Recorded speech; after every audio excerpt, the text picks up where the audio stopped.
tous et aujourd'hui on se retrouve pour une petite recette très bien et que j'adore, la recette de cookies au chocolat. Pour cette recette vous aurez besoin de 310 g de farine, 3 jaunes d'œufs, 155 g de sucre et 170 g de beurre mou. Vous aurez aussi besoin d'un petit peu d'arôme de vanille naturel liquide ou de sucre vanillé. Et si vous voulez que vos cookies aient des pépites de chocolat, vous pourrez ajouter des pépites de chocolat, des pépites d'amandes, des amandes effilées et toute autre garniture qui pourrait vous faire plaisir. Alors, tout premièrement, il faut mélanger le beurre et le sucre, puis on ajoute les jaunes d'œufs jusqu'à obtention d'une pâte homogène. On ajoute l'arôme de vanille liquide et ensuite on ajoute la farine. On se retrouve étape par étape. Comme je viens de le dire, dans un bol, vous mélangez le beurre, les 170 g de beurre, avec 155 g de sucre.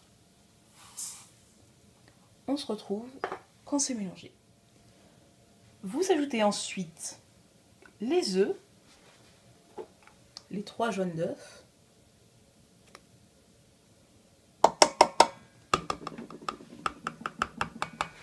puis la vanille liquide ou le sucre vanillé.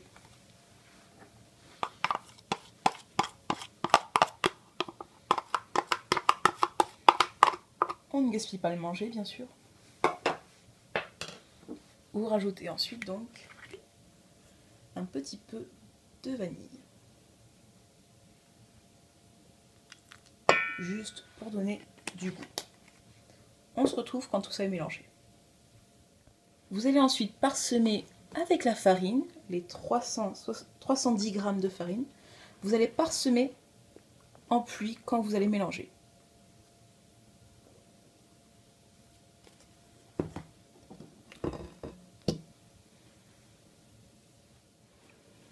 Quand vous avez fini de mélanger la farine et les petits décors que vous vouliez rajouter, morceaux de chocolat, petits décors en sucre vanillé, etc.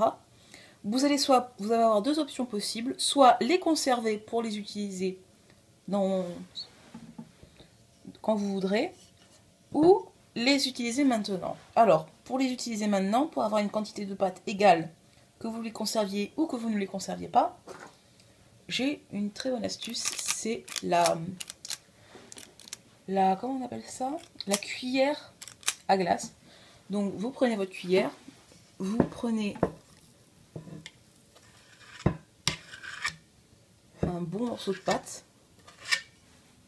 Voilà, vous placez bien la pâte dans la cuillère, vous enlevez tous les excès. Ce qui est bien avec cette pâte à cookies, c'est qu'elle ne colle pas aux mains. Et ça, c'est un gros avantage qu'elle a. Et ensuite, vous faites fonctionner la machine et vous obtenez une boule de pâte très bien pour faire des cookies.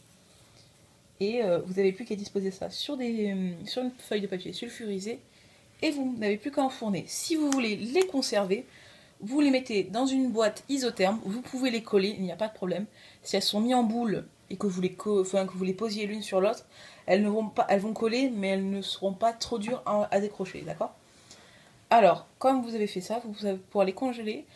Pour la cuisson, il faut compter 10 minutes quand elles seront décongelées. Quand les boules de pâte seront totalement décongelées, vous compterez 10 minutes de cuisson. Et donc, je vais mettre tout ça soit à congeler, soit à mettre sur une feuille de papier sulfurisé et au four 10 à 12 minutes.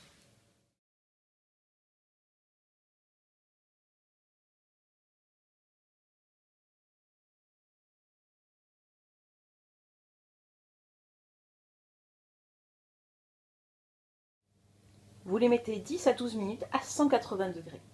Et voilà, mes petits cookies sont terminés. Ils sont donc prêts à être décollés et à être dégustés. Quand ils sont encore chauds, je vous conseille, si vous voulez vous faire vraiment plaisir, de mettre à côté soit une boule de glace à la vanille, soit de la crème chantilly. Parce que vu comme c'est chaud, ça va juste fondre un petit peu sur le côté et ça va faire juste un effet juste trop sympa. Et c'est le comble du bonheur quand on est le dimanche soir chez soi et qu'on se fait un dimanche cocooning. Donc voilà, ma recette de cookies est terminée. Pour qu'ils soient totalement durs, parce que là ils sont un petit peu mous, pour qu'ils soient totalement durs, il faut les laisser se refroidir totalement. Donc ça veut dire qu'il faut qu'ils soient totalement froids, que vous puissiez les toucher sans avoir mal, etc. Et vous verrez que là ils seront tout durs. Parce qu'en fait, là ils sont encore très chauds, parce que je viens juste à peine de les sortir du four. Et donc voilà. Donc merci d'avoir regardé cette vidéo. Je vous dis à très bientôt pour une nouvelle vidéo Fimo, cuisine ou peut-être gaming, je ne sais pas encore.